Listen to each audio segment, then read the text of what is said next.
이 본문을 묵상하던 중에요. 제가 처음에 성경을 읽었을 때가 떠올랐어요. 지금 누가복음 10장을 읽고 있지 않습니까? 본문의 내용이 누가복음 10장 38절부터 42절이잖아요. 처음 성경을 읽어나가는데 언니 마르다는 예수님이 마르다의 집에 지금 초대에 응하신 거잖아요. 얼마나 바쁘겠어요.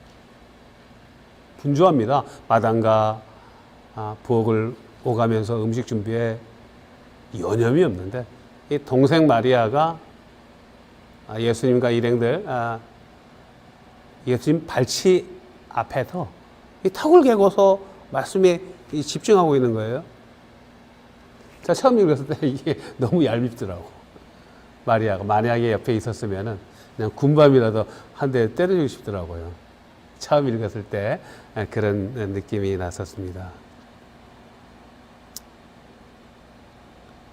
언니 마르다는 얼마나 바빴겠습니까? 예수님과 일행을 대접하려고 음식을 만드느라 분주했겠죠.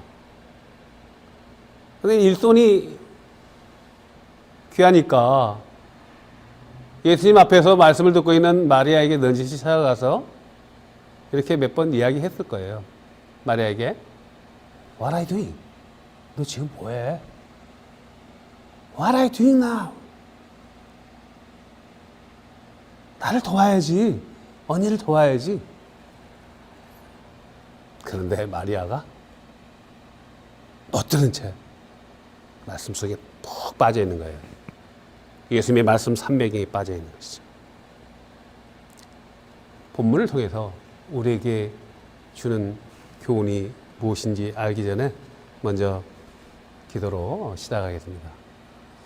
아버지 하나님, 마르다와 마리아의 말씀 속에서 우리가 먼저 깨달아야 될 교훈을 알게 하시고 또 깨달은 교훈을 행하는 저희들의 삶이 되게 하여 주옵소서. 예수님의 이름으로 기도합니다. 아멘. 예수님을 집으로 초대한 사람은 마르다였습니다. 근데 예수님이 마르다의 초대에 응하여 준 거죠. 가문의 영광이죠. 예수님이 누굽니까? 수백 년 동안 이스라엘이 그토록 기다렸던 그 행적을 보면은요, 예수님의 행적을 보면 메시아임이 분명하지 않습니까? 두말할 나위가 없죠. 수많은 기적과 죽은 자들이 일어나니까. 그 메시아를 초대했는데 예수님이 응하신 거예요. 그럼 마르다의 그 마음이 얼마나 분주하겠습니까? 예를 들어서 우리 집에, 우리 교우님들 집에 대통령이 찾아온다고 생각을 해보자고요. 아마 한 달 전부터 비상이 걸릴 겁니다. 집안을 정리정돈 다 하고 리모델링을 해야 될지도 몰라요. 청소를 깨끗하게 하고 음식 접대 준비를 또 해야 되고.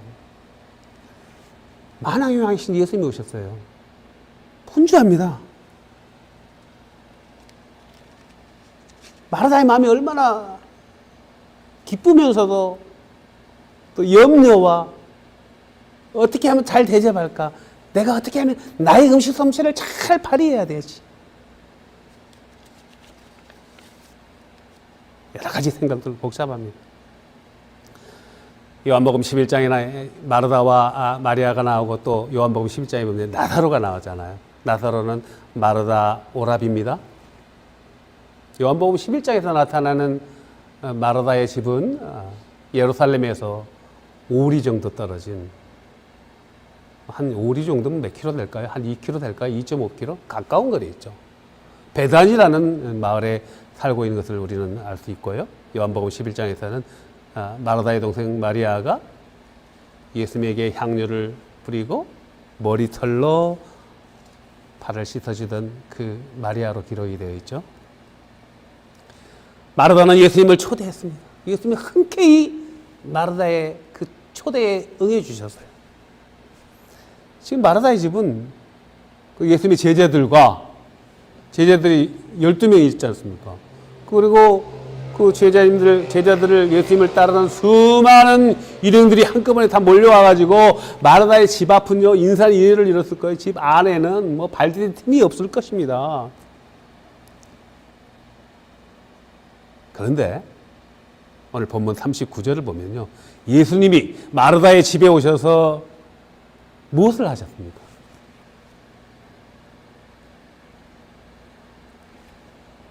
잘 차려진 음식을 기다리고 있었습니까? 예수님은요, 마르다의 집에서 지금 설교를 하고 계시는 거예요. 말씀을 선포하고 계시는 거예요. 그러니까 예수님 어디를 가든지 제일 먼저 생명의 말씀인 복음을 전하고 가르친 것을 알 수가 있습니다. 마르다의 이제 거실쯤 되겠죠. 예수님이 생명의 말씀을 전하고 있는 거예요. 주옥 같은 생명의 말씀이 주님의 입에서 선포되자 몰려든 사람들.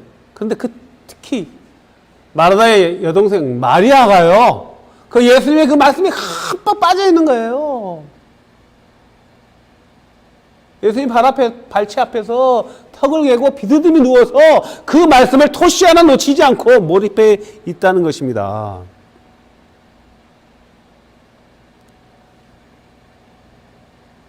마르다가 마음이 급하잖아요. 음식을 만들기에 돕는 손길이 필요한데 동생 마리아는 꼼짝도 하지 않으니까 참다 못해서 마르다가 예수님 앞으로 설교하고 있는 예수님 앞에 나가서요, 영어 본문에 이렇게 나와 있어요. 주님, don't you care that my sister has left me to do the work by myself? 항변하듯이 이야기하는 거예요. 예수님, 내 여동생이 나 혼자 이 많은 손님들을 음식 준비를 하고 있는데 방관하고 계십니까? 주님 당장 주님 앞에서 턱을 개고 주님의 말씀을 듣고 있는 이 마리아를 명의해서 언니를 도우라고 말씀해 주세요. 그런데요, 예수님이 제 묵상하면서 느낀 마음이에요. 성경에 나와 있지는 않지만 그런 마르다를 향해서 어떻게 말씀하셨을까요? 빙그레 웃으시고요, 이렇게 대답하신 것입니다. 41절에서 마르다야 마르다야, 네가 참으로 많은 일로 염려함으로 분주하고 흥분하였구나. 그리고 42절에서 이렇게 말씀하시죠. But one thing is needed. 그러나 한 가지만 지금 필요한 거야. 지금 너에게 여러 가지 일이 필요한 것이 아니고 한 가지 일이 필요한데, 그 필요한 게 무엇인지 아니? 네 동생 마리아는 너희들에게 필요한 지금 가장 중요한 것을 하고 있단다. 그게 뭘까요?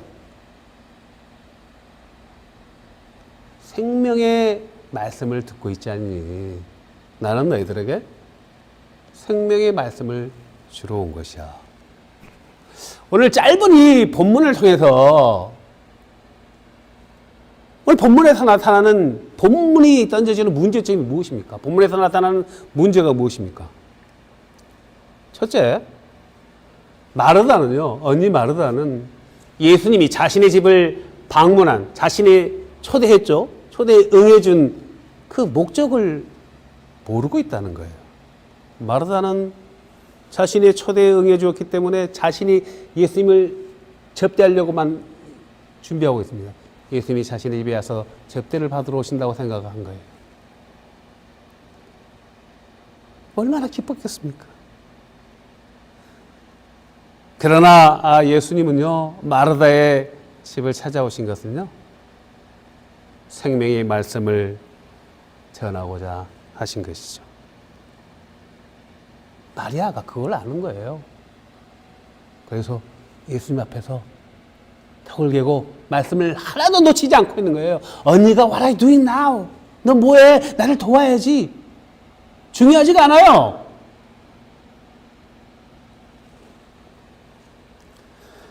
예수님 대접을 받으러 오셨을까요? 예수님 우리들에게 대접을 받으러 오셨습니까?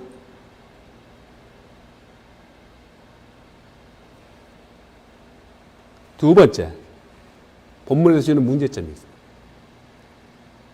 마르다가요, 자기 여동생 마리아를 판단하고 정죄하고 있다는 거예요. 자신의 관점에서 동생을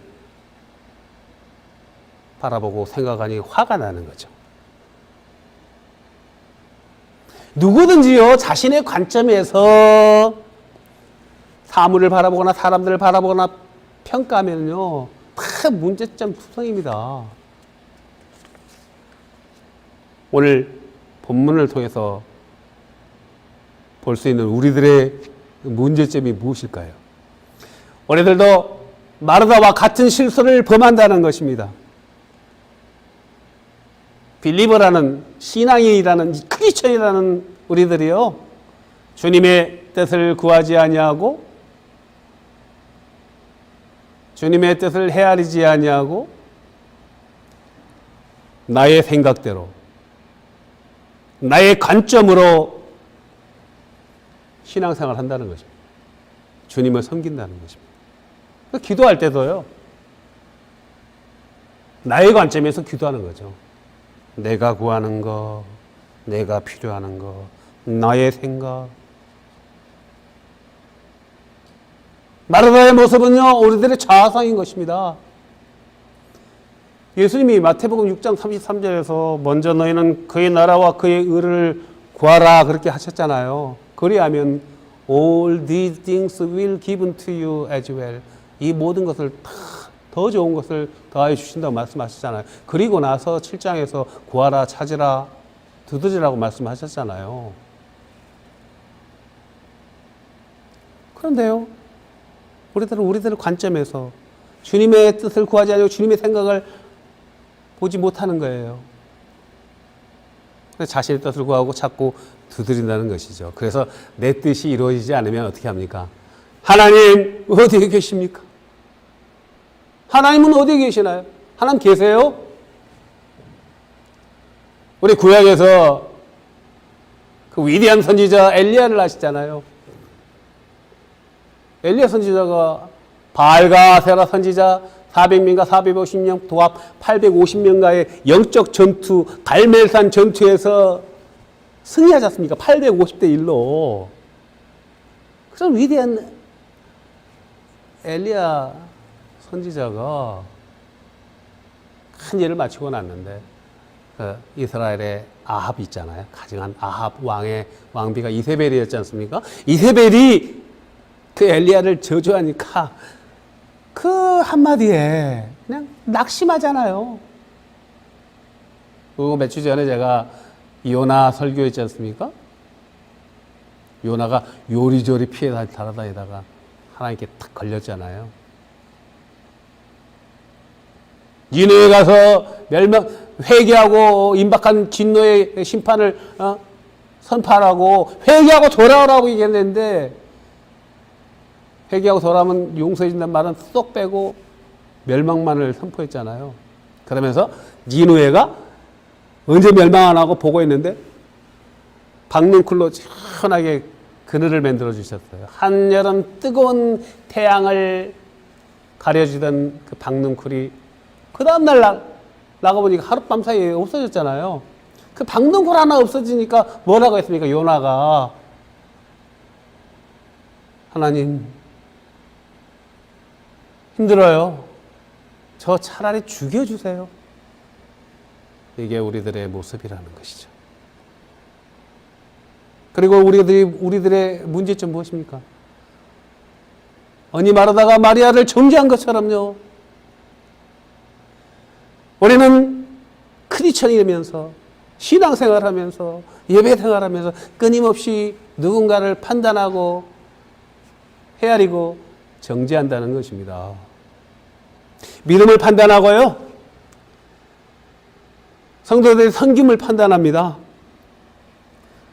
목사의 설교를 판단하고요. 오늘 찬양이 얼마나 오늘 찬양 좋았습니까? 오늘 우리 국준호 집사님하고 우리 김초구 집사님 12시에 오셨어요. 미리 다 준비하시고. 하나님 그 준비하는 그 모습을 보시는 것이죠. 퍼펙트한 그 화음, 이걸 보시는 것이 아니고요. 너무나 아름다웠어요. 잡음도 하나도 안 들고. 그런 마음을 보는데, 그게 하나님의 마음인데요. 우리들의 관점이 들어가면요, 마르다의 관점이 들어가면요, 판단하고 정죄하고 비판하는 거예요. 그게 우리들의 문제점이라는 것입니다. 하나님 나라 백성들은요, 품어주는 거잖아요. 사랑하는 거잖아요. 용납하는 거지 않습니까? 오늘 본문을 통해서 나타나는 하나님의 은혜가 있습니다. 문제점만 있는 것이 아니고. 그 은혜가 무엇이에요? 예수님이 마르다의 집에 찾아오셨다는 것이 은혜 아닙니까? 우리는 주님이 우리에게 찾아오시면 돼요.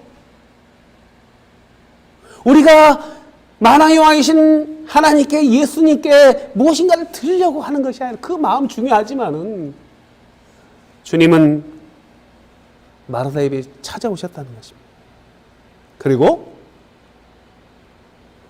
마르다에게 마르다야, 마르다야, 가장 중요한 것이 있단다. 가장 중요한 한 가지가 있단다. 무엇입니까? 나는 너희들에게 생명의 말씀을 주러 왔단다. 내가 너희들에게 대접을 받으려 온 것이 아니야. 생명의 말씀을 주러 온 것이란다. 본문을 통해서 우리들에게 나타나는 하나님의 은혜는 무엇입니까? 주님은요, 우리들에게 대접을 받으러 오시지 않았다는 거예요. 예수님이 말씀하셨잖아요. 마가복음 10장 45절에서 인자가 온 것은 섬김을 받으려 함이 아니라 도리어 섬기려 하고 많은 사람들에게 자신의 목숨을 대속물로 주려 하심이라. 하나님 우리에게 섬김을 요구하지 않습니다. 만약에 if 하나님이 우리에게 섬김을 요구한다면요, 우리는 두려워서 살 수가 없습니다. 우리 같은 피조물이 어떻게 시간과 공간을 초월하시는 그 전능자 하나님의 요구를 우리가 어떻게 수용합니까? 그게 은혜예요. 하나님은 우리에게 섬김을 요구하지 않는 거예요.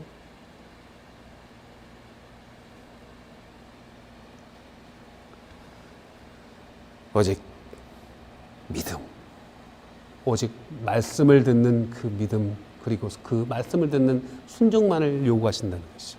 오늘 우리들에게,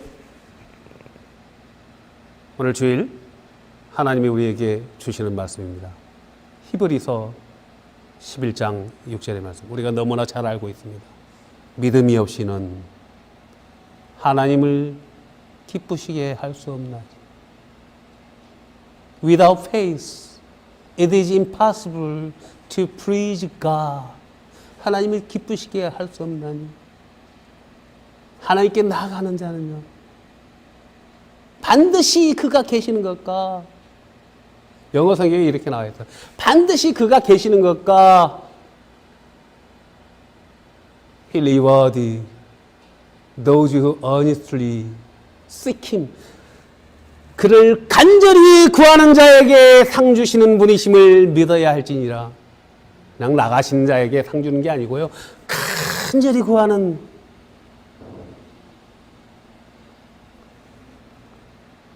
하나님을요 간절히 구하는, 예수 그리스도를 간절하게 사모하는 저와 여러분 되시기를 축복합니다. 사무엘 선지자가 사무엘상 15장 22절에서 그 유명한 말씀을 했지 않습니까? 뭐죠? 순종이 제사보다 낫고 들음이 순양의 기름보다 낫다. 순종이 제사보다 낫다. 듣는 것이 순양의 기름보다 낫다.